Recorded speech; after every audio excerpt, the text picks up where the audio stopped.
બધાને અનુભવ હશે, તમારા ઘરમાં કોઈ વડીલો હશે અથવા તમારો પણ અનુભવ હશે. નાની નાની વાતમાં અકળાઈ જાય, નાની નાની વાતમાં ફ્રસ્ટ્રેટ થઈ જાય. સંયમ તો રાખવો જ પડશે, કારણ કે તમે નાની નાની વાતમાં ઇરિટેટ અને ફ્રસ્ટ્રેટ થઈ જાઓ તો દીકરો કે દીકરાની વહુ, એના ચિલ્ડ્રન, એ ક્યાં સુધી તમને સાંભળે, કેટલી વાર સાંભળે, ક્યાં સુધી તમારું સહન કરે? એટલે તમારે જે કંઈ મુદ્દો હોય એ પ્રેમથી એકવાર કહેવો અને પ્રેમથી રજૂઆત કરવી, પણ ઇરિટેશન અને ફ્રસ્ટ્રેશનમાં તો નહીં જ આવી જવાનું. ઇરિટેશન અને ફ્રસ્ટ્રેશનમાં આવી જશો તો પ્રશ્ન થશે જ.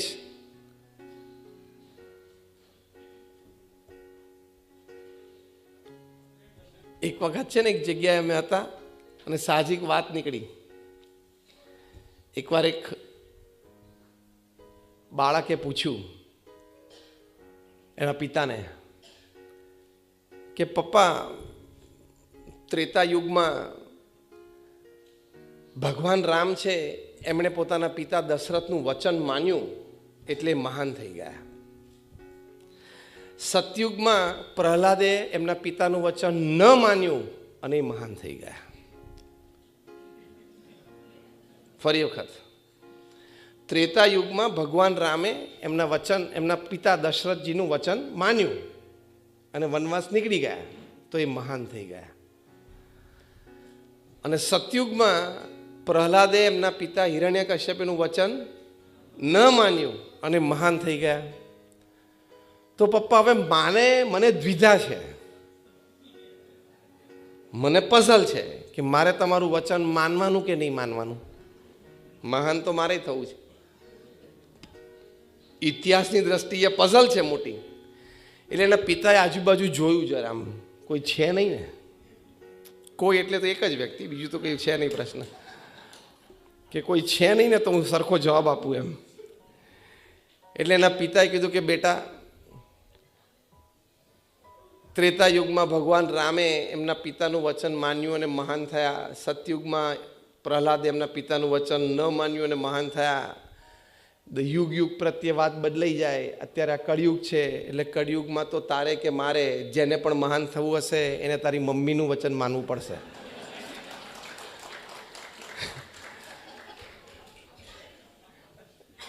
યુગ યુગ પ્રત્યે વાત બદલાઈ જાય ને, એટલે 65 થી ઉપર થાવ ને, એટલે જે ઇન્ચાર્જ હોય ને ઘરમાં, હા, દિનેશભાઈ બરોબર શબ્દ વાપરે, હોમ મિનિસ્ટર.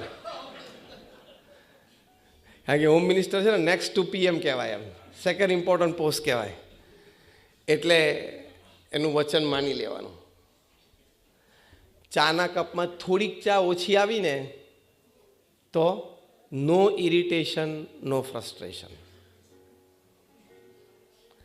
અને વધારે આવી અને પી ન શક્યા અને લેવા આવે દીકરાની કે આ કેમ વધારી, તો કે નહોતી અનુકૂળતા. સારું, એમ કરીને છણકો કરે તો પણ સ્માઇલ. આ હું ટિપ્સ આપું છું, પ્રેક્ટિકલ ટિપ્સ. 3 ટાઈમ ભોજન ટાઈમે જોઈતું હોય તો.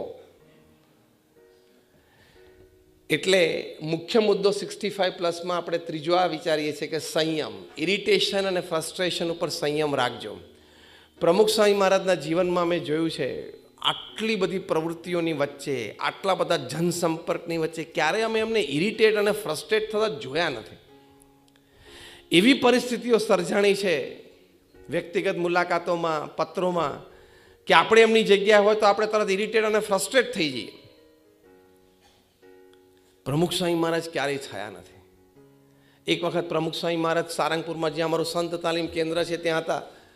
અને એક વ્યક્તિ એમના નાના બાળકને લઈને આવ્યા કે સ્વામી, ત્યાં આબુમાં સ્કૂલમાં, એટલે કે બોર્ડિંગ સ્કૂલમાં મેં એને ભણવા માટે મોકલ્યો છે.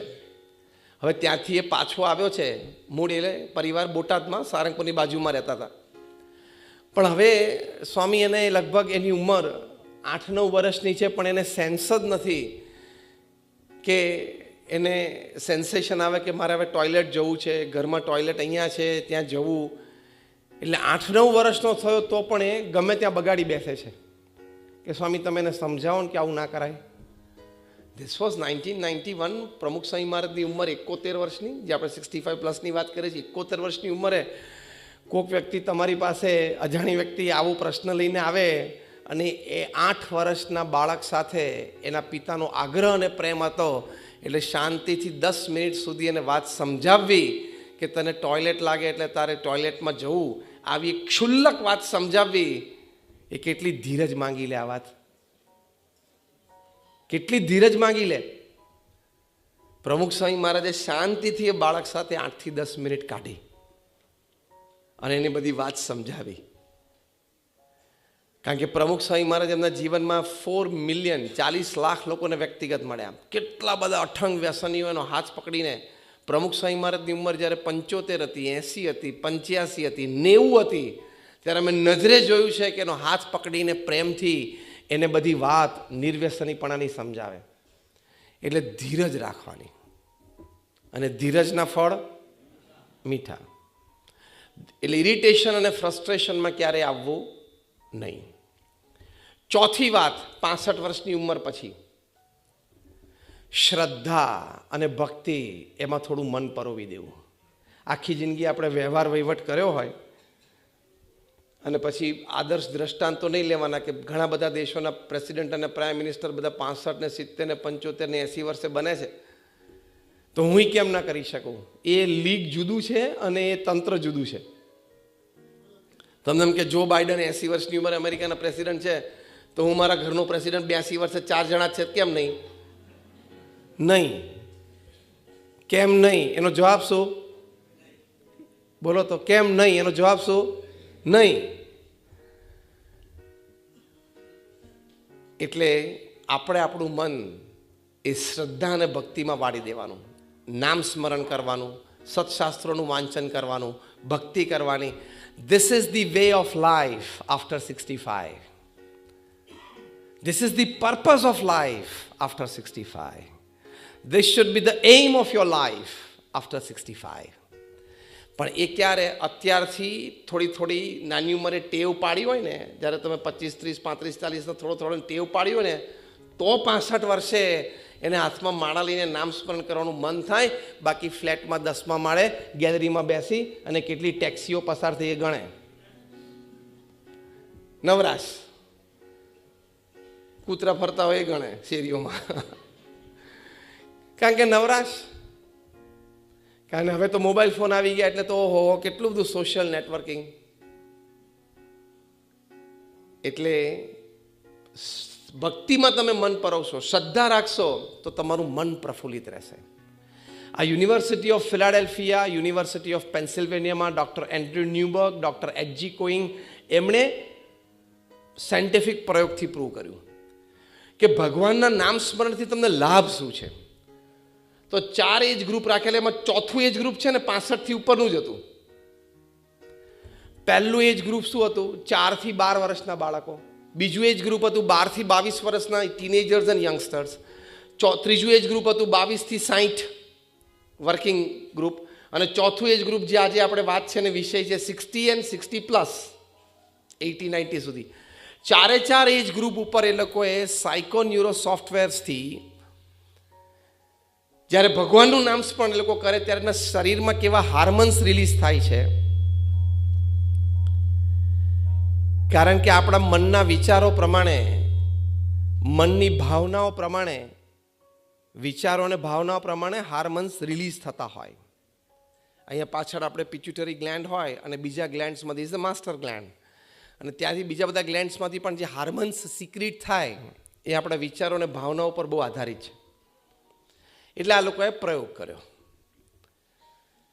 તો શરૂઆતમાં બધા 4 એજ ગ્રુપના પાછા 1000 જણાને ભેગા કરેલા, એટલે 4000 જણાને, એટલે બહુ સારો સેમ્પલ તૈયાર કરેલું. તો નામ સ્મરણ કરતાં પહેલાં એ લોકોના સાયકોન્યુરો સોફ્ટવેર વર્ઝન 1.0 થી એ લોકોના માઇન્ડ મેપિંગ અને એમઆરઆઈસ થયા. પછી એ લોકોને કીધું કે તમે 12 મિનિટ સુધી જે પણ ભગવાનમાં તમને શ્રદ્ધા હોય તમે નામ સ્મરણ કરો. એવું 4-5 વખત કરાવડાયું. પછી દે વર સેન્ડ બેક હોમ કે ફોર અનધર 8 weeks તમે લોકો આનો પ્રયત્ન કરજો. They did it faithfully. They were part of the subject.